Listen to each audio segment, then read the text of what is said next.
In 1974, a packet of Spangles cost 2.5 pence, and every school child in Britain had a favourite flavour they would defend in the playground, like it was a matter of honour. Today you cannot buy them anywhere. Not in Tesco, not in the corner shop, not even in those nostalgic sweet jars at the seaside. Number 14 on this list was so popular that British factories produced over 1 million units a week, and number 3 caused actual playground fights over who got the last one in the bag. These were not just snacks. They were the soundtrack of a decade, gone the moment supermarkets decided shelf space belonged to American imports. Before we dive in, hit subscribe, because half of you watching are about to remember something you had completely forgotten. Let us count down the 25 lost British snacks of the 1970s. Number 25.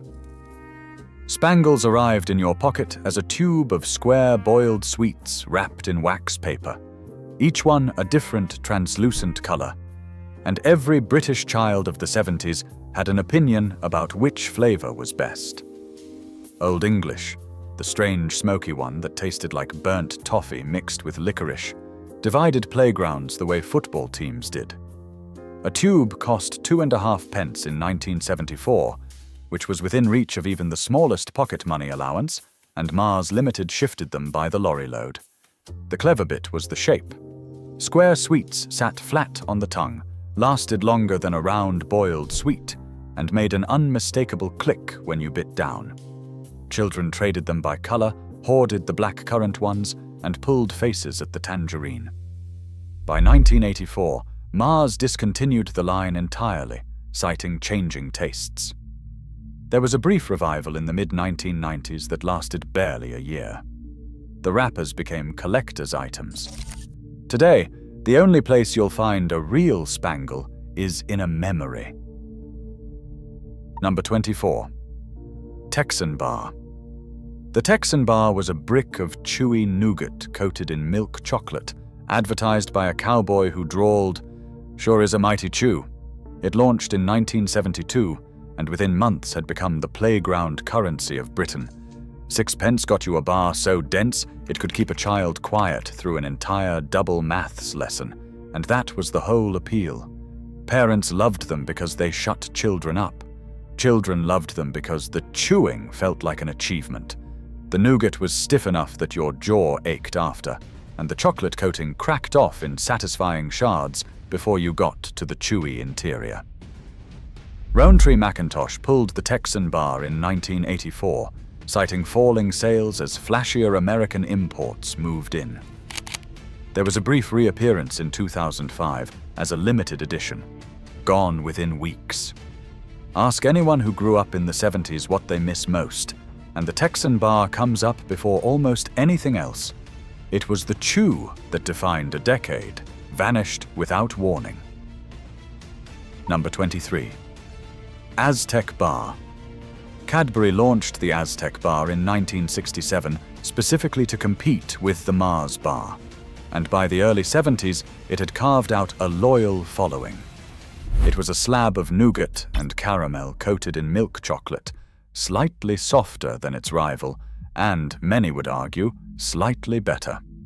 The wrapper carried a stylized Aztec warrior, gold and red, and the marketing leaned heavily on adventure and exotic sweetness. At 4 pence in 1973, it was affordable enough for a daily after-school treat.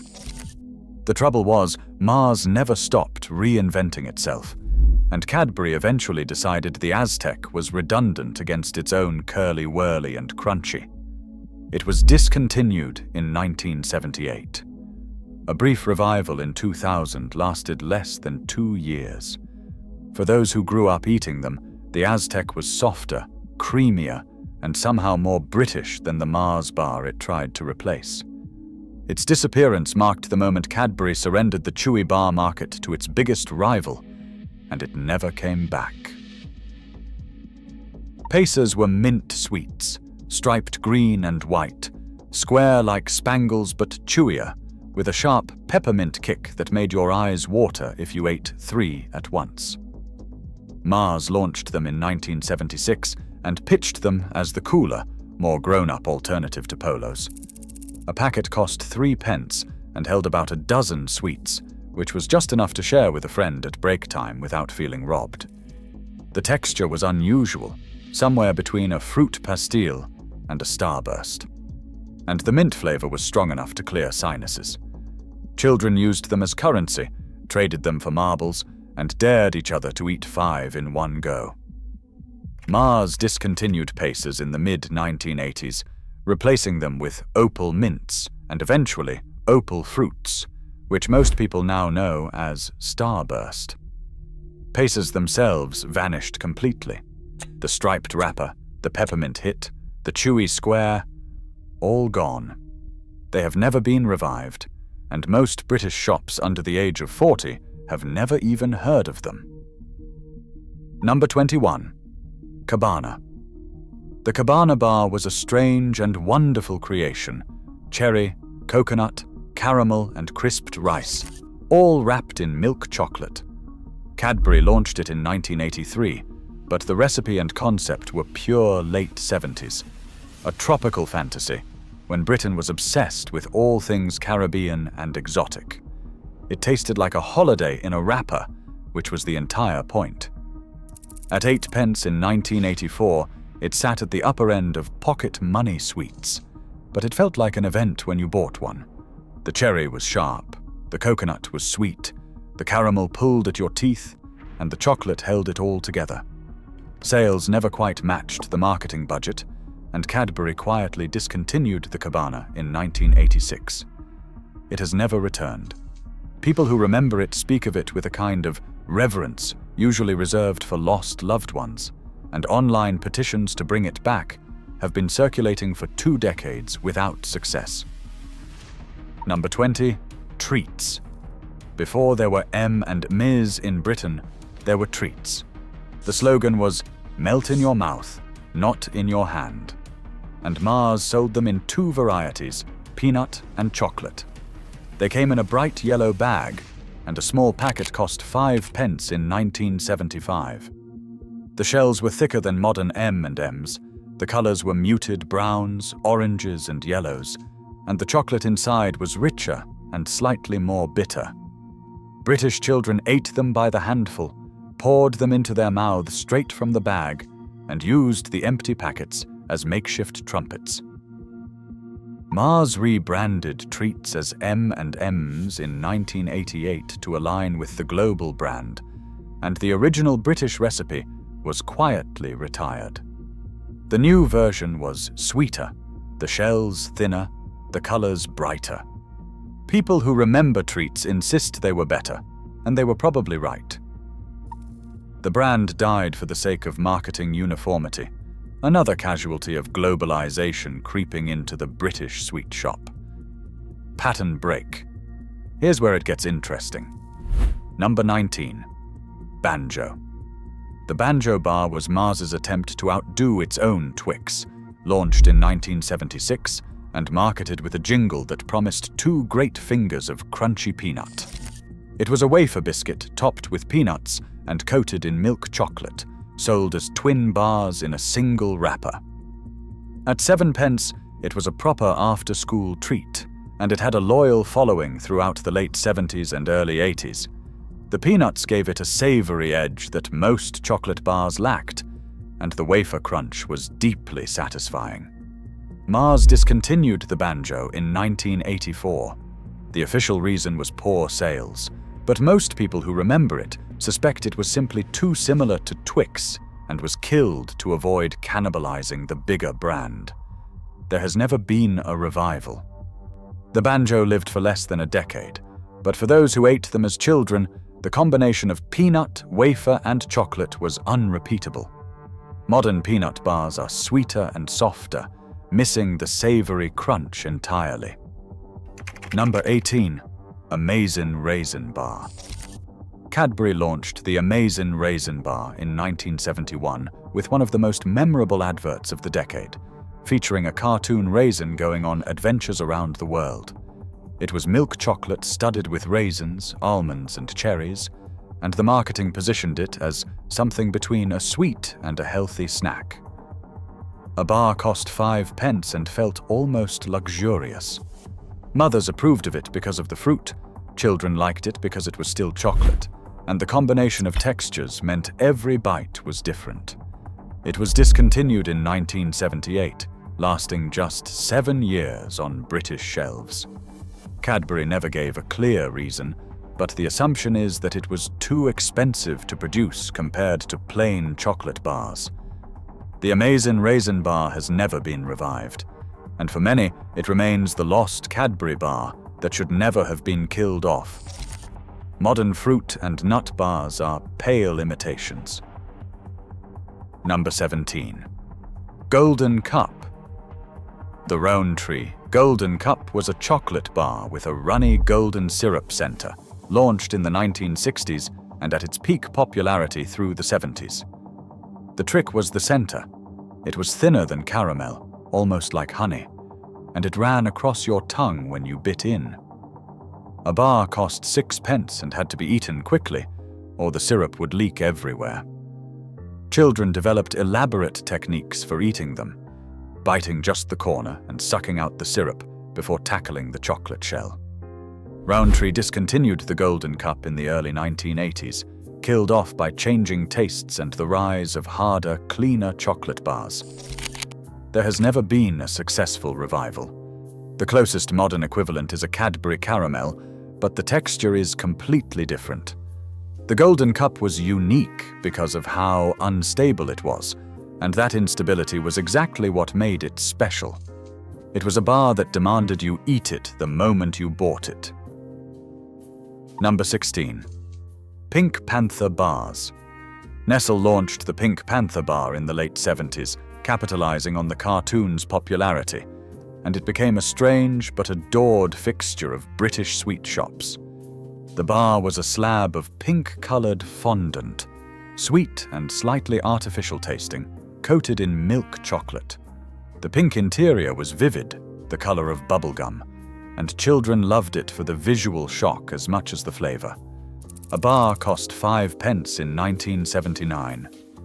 The taste was sugary and unmistakable, somewhere between candy floss and marshmallow, and adults generally found it horrifying while children begged for them.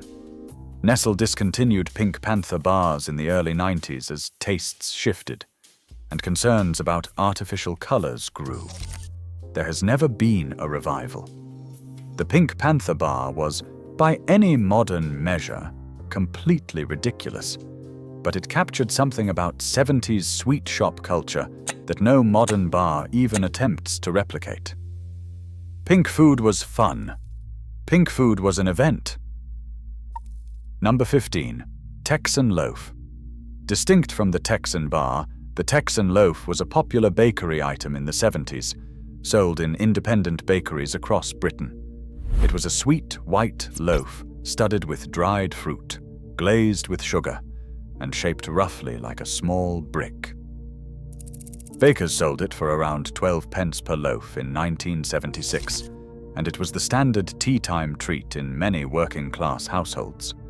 Sliced and buttered, it was sweet enough to feel like a pudding, but substantial enough to fill a hungry child until supper.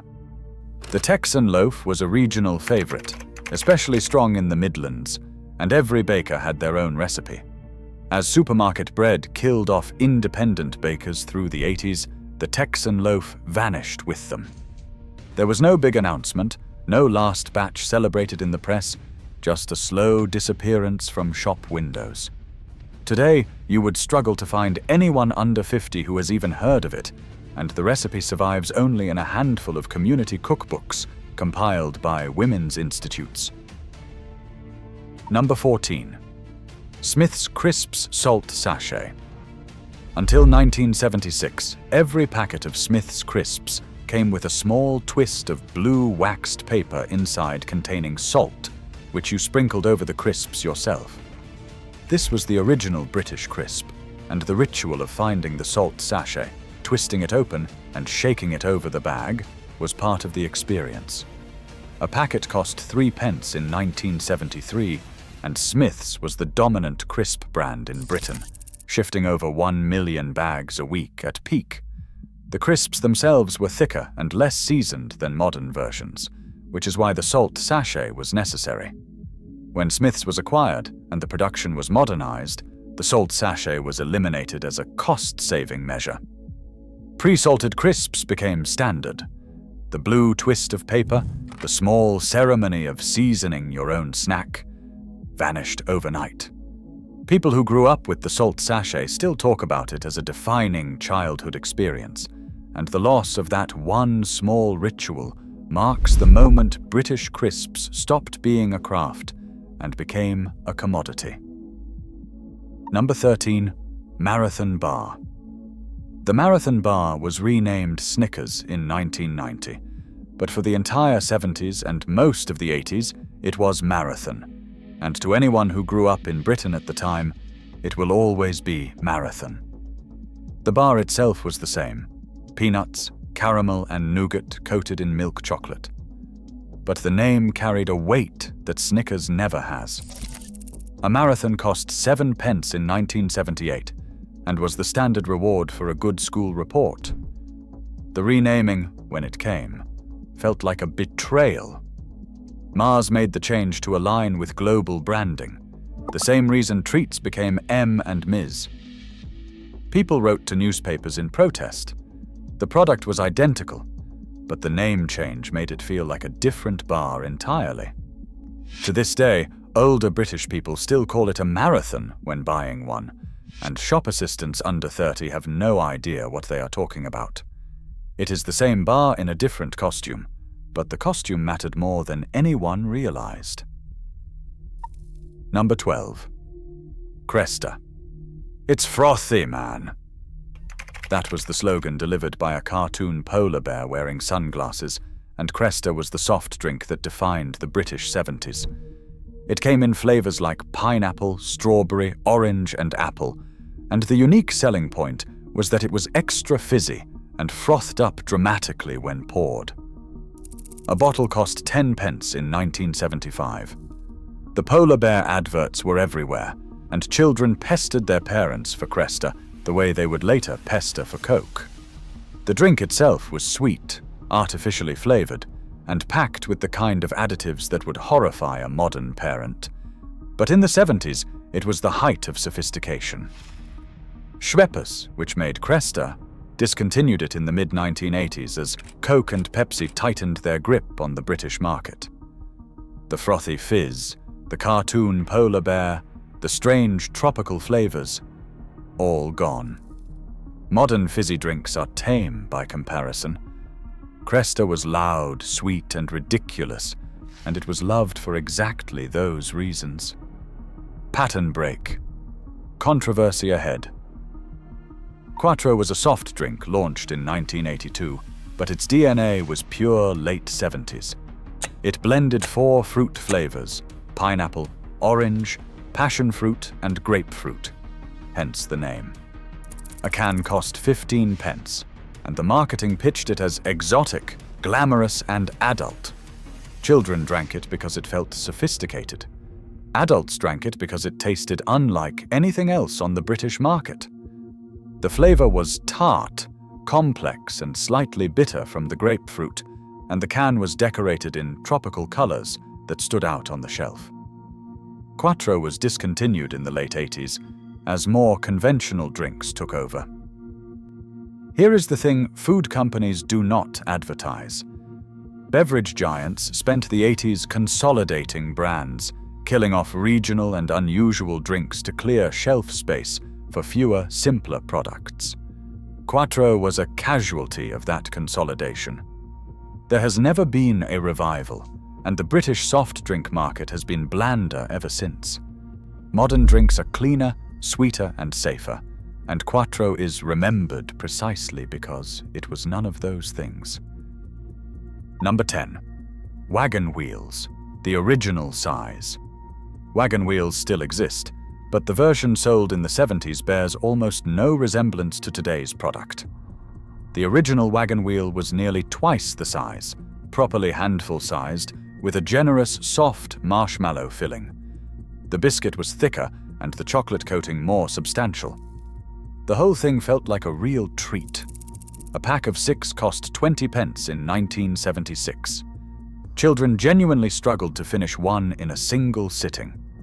Burton's Foods, which makes them, has gradually shrunk the wagon wheel over the decades, claiming the size is the same and people are simply remembering them as larger because they were children. This is not true.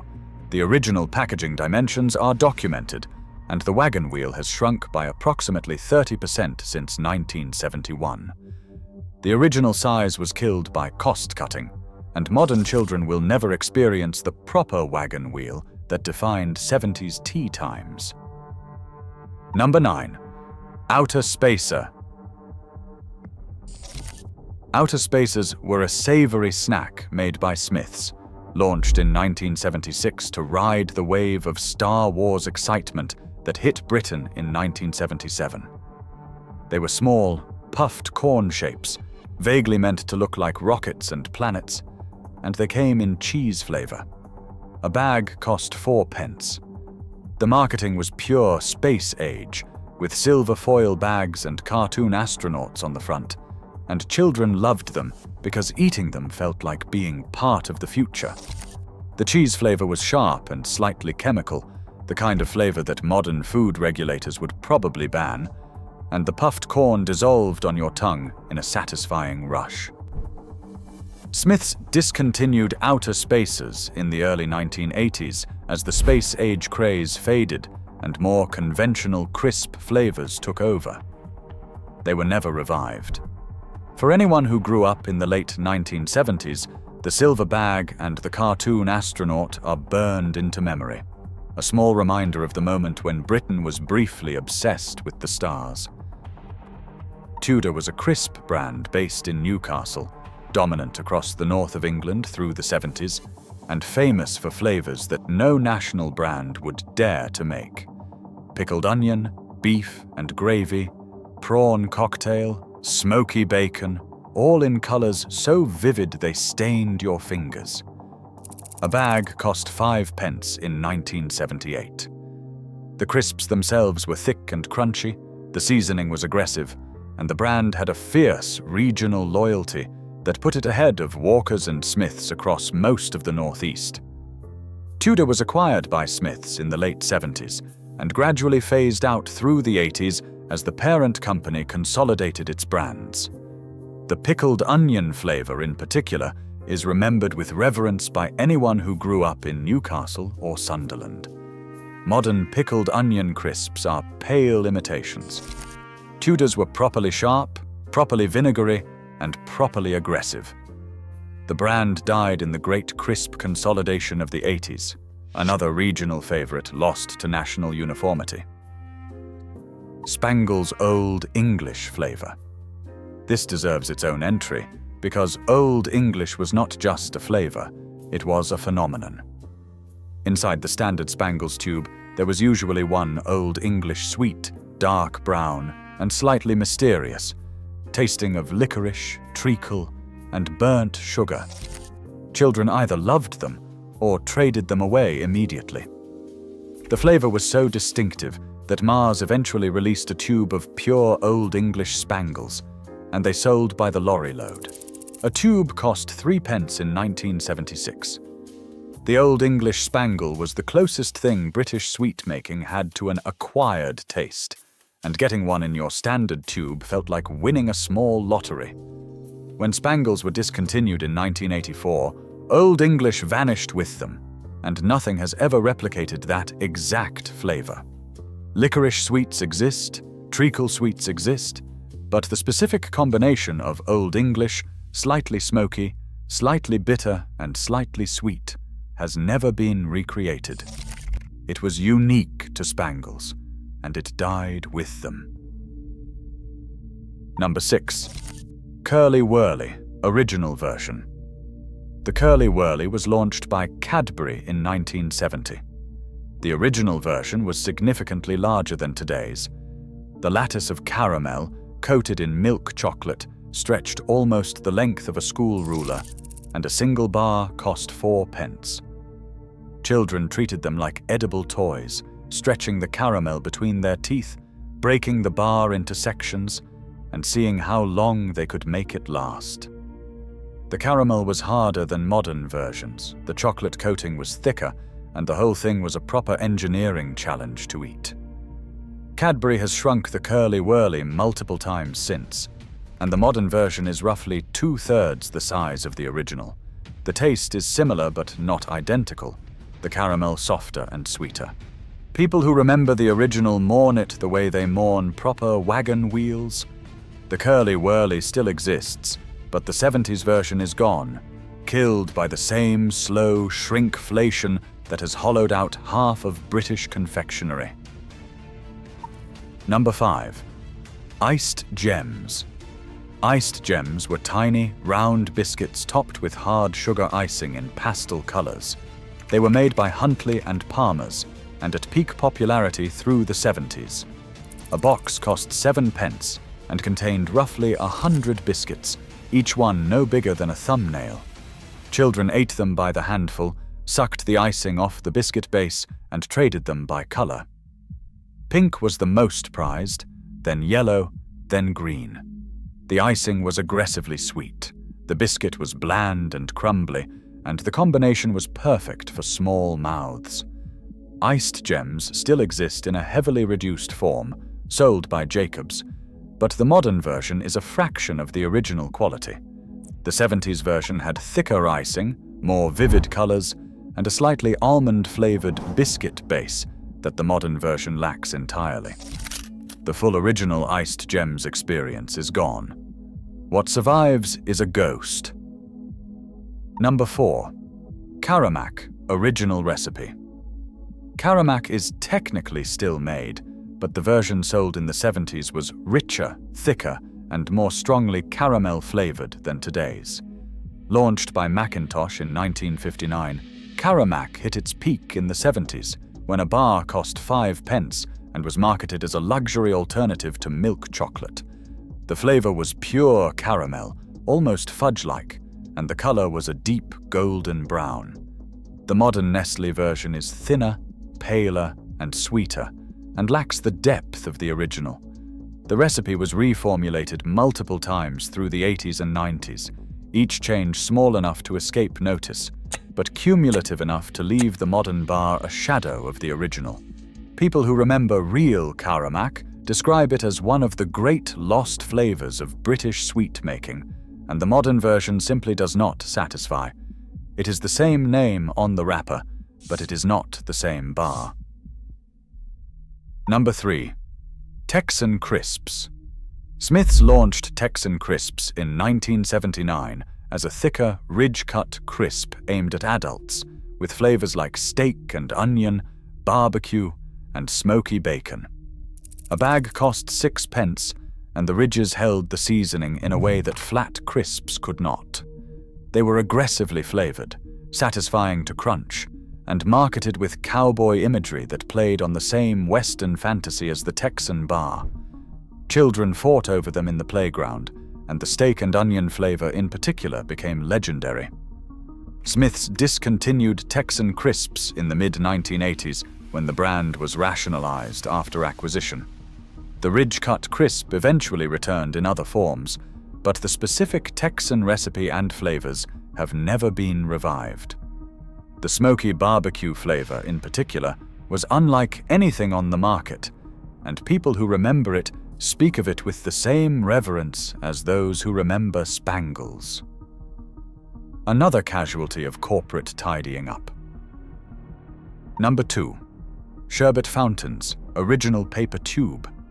Sherbet fountains still exist in a plastic tube, but until the early 2000s, they came in a yellow paper tube with a real licorice stick poking out of the top. The 70s version was the proper original. A tube cost 3 pence in 1975.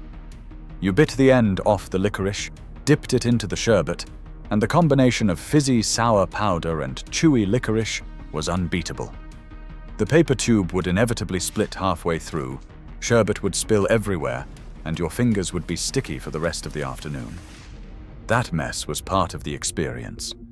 When the manufacturer switched to a plastic tube in 2009, citing hygiene and shelf life, something essential was lost. The plastic tube does not split, the sherbet does not spill, and the whole ritual feels sanitized. The 70s sherbet fountain was messy, fragile, and joyful in a way the modern version cannot match. Number 1. The full British 1970s sweet shop experience itself. The single greatest loss is not any one snack, but the institution that held them all together, the proper British sweet shop. In 1975, almost every high street in Britain had at least one independent sweet shop, with rows of glass jars containing pear drops, bonbons, sherbet lemons, cola cubes, rhubarb and custards, and cola cubes, all weighed out into white paper bags by hand. A quarter pound cost about 10 pence. Children would spend 20 minutes choosing, the shopkeeper would patiently weigh each selection, and the white paper bag would come home as a small ceremony.